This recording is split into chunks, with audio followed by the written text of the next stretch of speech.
اعوذ باللہ من الشیطان الرجیم بسم اللہ الرحمن الرحیم الحمدللہ رب العالمین والصلاة والسلام علی محمد وعلی آلہ وسلم۔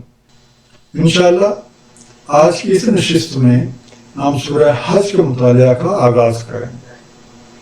یہ ایک مدنی سورت ہے، شان نزول کے لحاظ سے 103 اور ترتیب قرآن کے لحاظ سے 22ویں نمبر پہ ہے۔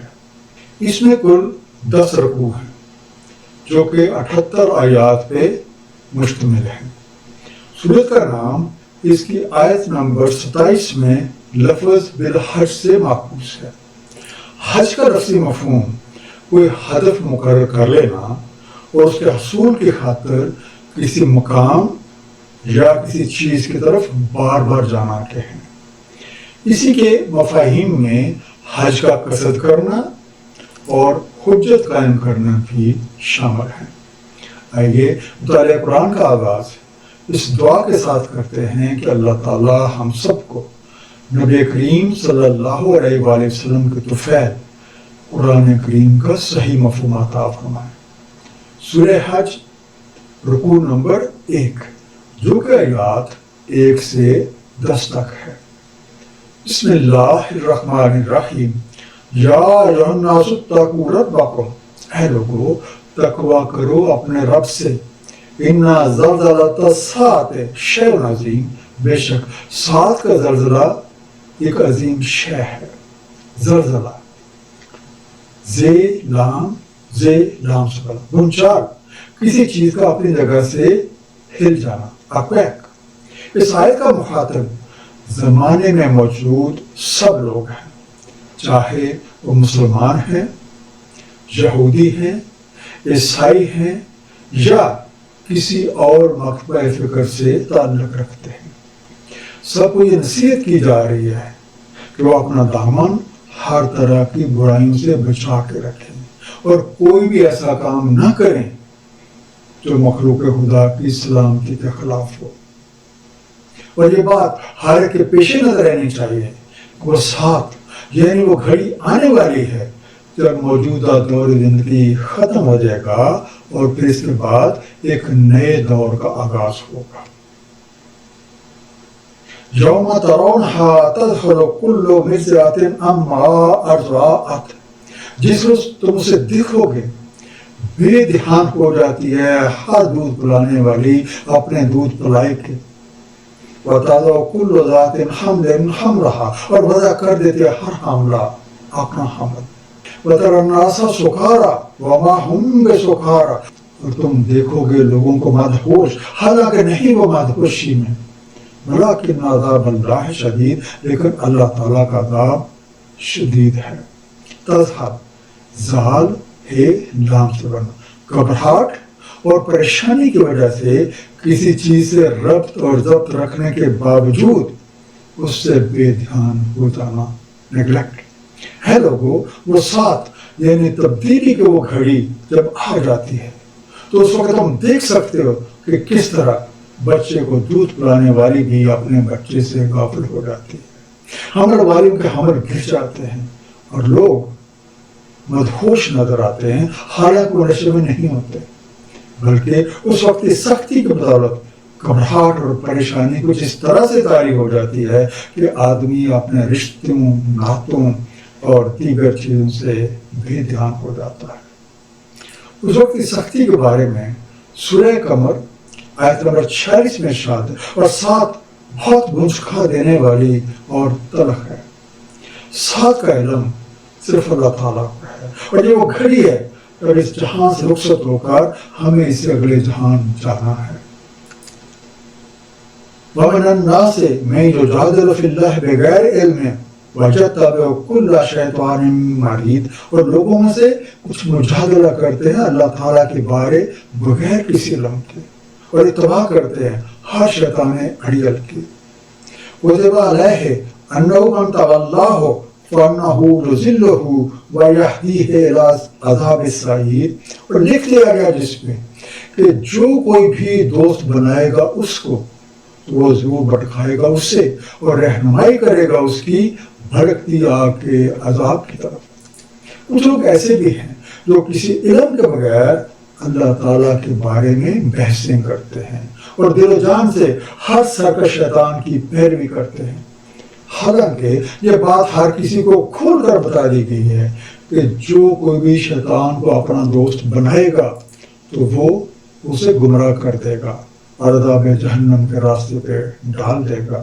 شیطان کے ساتھ دوستی کفر کی علامت ہے، اور جو کو بھی رحمان کی یاد سے آنکھیں بند کر لیتا ہے تو اس پہ شیطان مسلط ہو جاتا ہے، جیسا کہ سورہ زخرف آیت نمبر 36 میں ارشاد ہے، اور جو کوئی آنکھیں بند کر لے رحمان کی یاد سے، ہم لگا دیتے ہیں اس پہ ایک شیطان تو وہ ہو جاتا ہے اس کا ہم نشین۔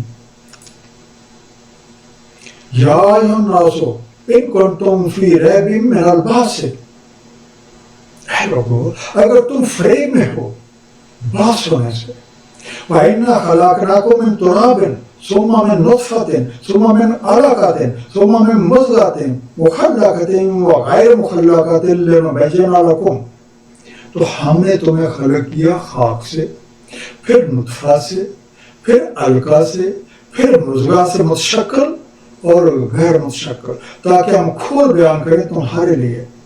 وَنُقِرُّ فِي الْأَرْحَامِ مَا نَشَاءُ إِلَىٰ أَجَلٍ مُّسَمًّى، پھر ہم قرار دیتے ہیں ارحام میں جس کو ہم چاہتے ہیں اجل مسمى تک۔ ثُمَّ نُخْرِجُكُمْ طِفْلًا ثُمَّ لِتَبْلُغُوا أَشُدَّكُمْ، پھر ہم نکالتے ہیں تمہیں ایک طفل، پھر تاکہ تم پہنچو اپنے شباب کو۔ سورہ کی شروعات کی طرح اس آیت کا مخاطب بھی اس زمانے میں موجود تمام لوگ ہیں، ان میں وہ لوگ بھی شامل ہیں جن کا تعلق کسی نہ کسی مذہب کے ساتھ ہے، اور آپ جانتے ہیں کہ تقریباً تمام مذاہب کے لوگ اس بات کا یقین رکھتے ہیں کہ انہیں مرنے کے بعد زندہ اٹھایا جائے گا، لیکن اٹھائے جانے کے طریقے کے بارے میں اختلافات پائے جاتے ہیں، اور یہ آیت اس طریقہ کار کے بارے میں ہے۔ پہلے اس میں کھلے الفاظ میں بتایا گیا ہے اور پھر اس کے بعد ڈکے چھپے انداز سے، تاکہ ہر کوئی غور و فکر کرے اور اپنی کوشش کے مطابق اس کو سمجھ لے۔ ساتھ کا مفہوم وقت کی تبدیلی ہے، جس کے مطابق ایک مرنے والا ایک جہان سے رخصت ہو کے دوسرے جہان میں جا پہنچتا ہے، اور اس اگلے جہان میں اسے پھر سے زندہ اٹھا کھڑا کیا جاتا ہے۔ قرآن کریم اس اٹھا کھڑے کرنے کو بعث کا نام دیتا ہے۔ تو گویا اس آیت میں مرنے کے بعد زندہ ہونے کے طریقہ کار کی تفصیل ہے، جس کے مطابق ایک بچہ اپنی ماں کے پیٹ میں پرورش پاتا ہے اور مختلف تخلیقی مراحل سے گزر کے دنیا میں آ جاتا ہے۔ وقت گزرنے کے ساتھ ساتھ بچپن لڑکپن میں اور پھر لڑکپن جوانی میں تبدیل ہو جاتا ہے۔ آیت جاری ہے، وَمِنْكُمْ مَن يُتَوَفَّى وَمِنْكُمْ مَن يُرَدُّ إِلَىٰ أَرْذَلِ الْأُمُورِ لِكَيْ لَا يَعْلَمَ مِن بَعْدِ عِلْمٍ شَيْئًا، اور تم میں سے کچھ فوت ہو جاتے ہیں اور تم میں سے کچھ لوٹا دیے جاتے ہیں ناکامی عمر تک، تاکہ نا علم رہے بعد علم ہونے کے۔ وَالْأَرْضَ حَامِدَةً وَإِذَا أَنزَلْنَا عَلَيْهَا الْمَاءَ اهْتَزَّتْ وَرَبَتْ وَأَنبَتَتْ مِن كُلِّ زَوْجٍ بَهِيجٍ، اور تم دیکھتے ہو زمین کو مرجھائی پڑی، تو جب ہم نازل کرتے اس پہ پانی وہ لہلہاتی ہے اور پھول اٹھتی ہے اور اگاتی ہے ہر طرح کے خوشنما جوڑے۔ کچھ لوگ جوانی سے پہلے، کچھ لوگ عین شباب میں اور کچھ بڑھاپے میں ایک ایسی حالت کو پہنچ جاتے ہیں کہ ان کی ذہنی حالت کسی بچے کی سی ہو جاتی ہے، اور ایک دن وہ بھی اس دنیا سے چلے جاتے ہیں۔ وہ اس آیت میں زندہ کر کے اٹھائے جانے کے دور زندگی کا پورا نقشہ بیان کر دیا گیا ہے۔ یہ ہے وہ طریقہ کار جس کے مطابق اس جہان سے رخصت ہو کر ہمیں دوسرے جہان میں اٹھائے جانا ہے، تاکہ ہر کوئی اپنے نصیب کے مطابق جزا اور سزا پائے۔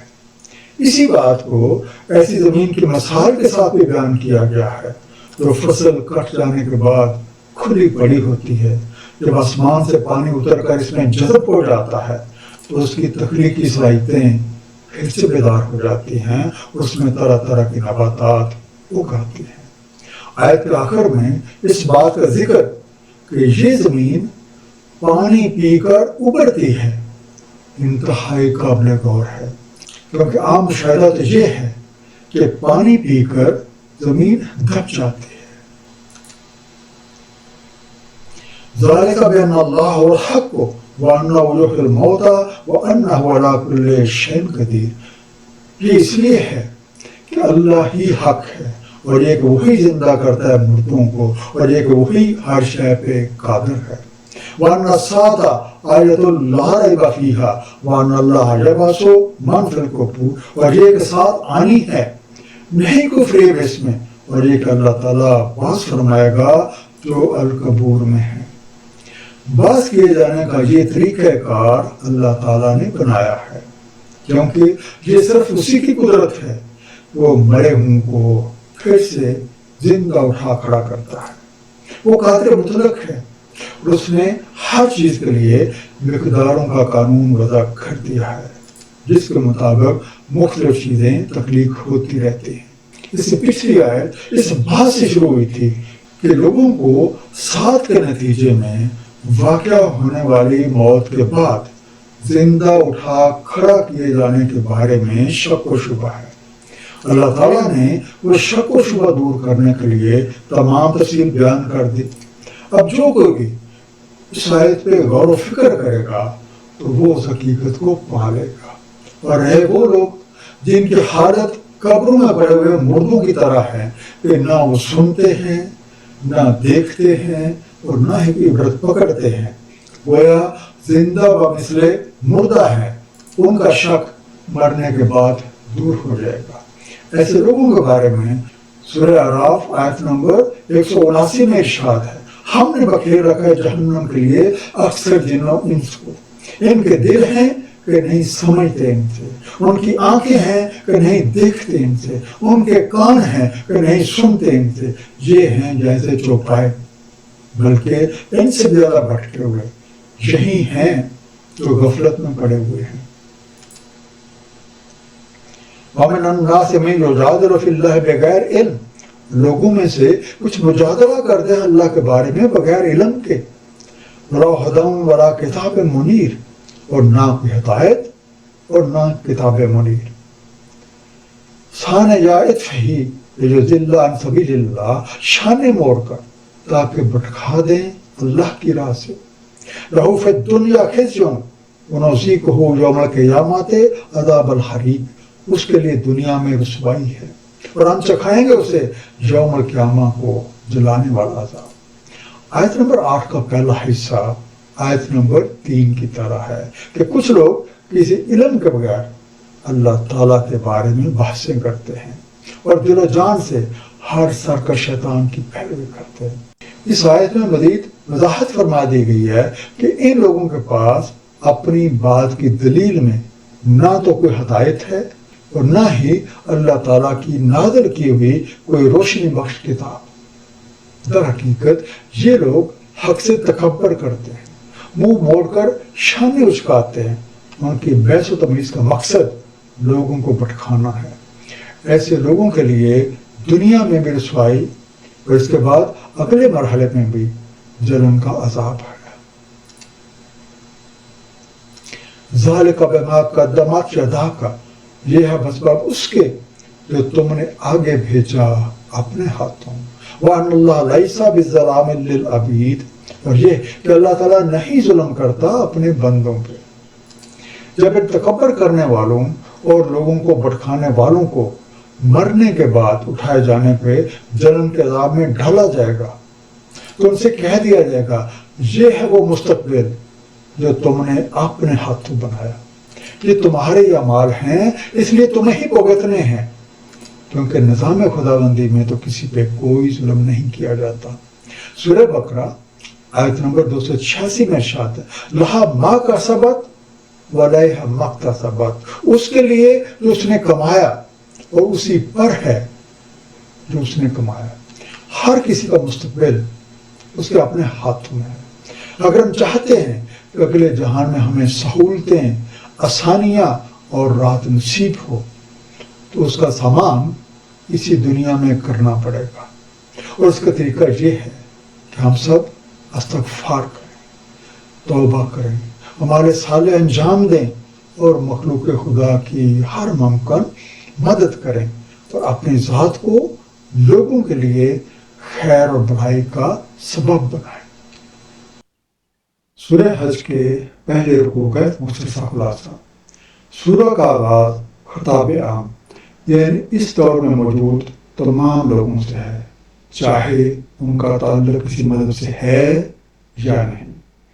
ہر کسی کو یہ نصیحت کی جا رہی ہے وہ اپنا دامن ہر طرح کی برائیوں سے بچا کر رکھے، کیونکہ قانون ربی کے مطابق وہ ساتھ یعنی وہ گھڑی آنے والی ہے جب موجودہ دور زندگی کا خاتمہ ہو جائے گا اور ایک نئے دور کا آغاز ہوگا۔ کچھ لوگ اللہ تعالیٰ کے بارے میں بغیر کسی علم اور ہدایت کے بیت مباحثے کرتے ہیں۔ ان کی اس روش کی وجہ سے پہ شیطان مسلط ہو جاتا ہے جو انہیں جہنم کی طرف لے جاتا ہے۔ مرنے کے بعد اٹھا کھڑے کیے جانے کے تمام مراحل اسی طرح سے ہیں جس طرح موجودہ زندگی میں ہم ماں کے پیٹ سے پیدا ہوئے۔ یہ طریقہ کار اس ہستی نے مقرر کر رکھا ہے جس نے یہ تمام کائنات تخلیق کی ہے، تاکہ ہر کوئی اپنے اعمال کی جزا اور سزا پائے۔ اور وہ لوگ جو قبر میں پڑے مردوں کی طرح نہ کوئی بات سنتے ہیں، نہ دیکھتے ہیں اور نہ ہی عبرت پکڑتے ہیں، تو ان کا شک مرنے کے بعد ہی دور ہوگا، کیونکہ موت تو آ کے رہنی ہے۔ اللہ تعالیٰ ہم سب کو قرآن کریم کو صحیح طور پر سمجھنے، اس پر نبی پاک صلی اللہ علیہ وآلہ وسلم کی سنت مبارکہ کے مطابق عمل کرنے کی توفیق عنایت فرمائے۔ صدق اللہ العلی العظیم۔ صلی اللہ تعالیٰ علی حبیبہ محمد وآلہ وسلم۔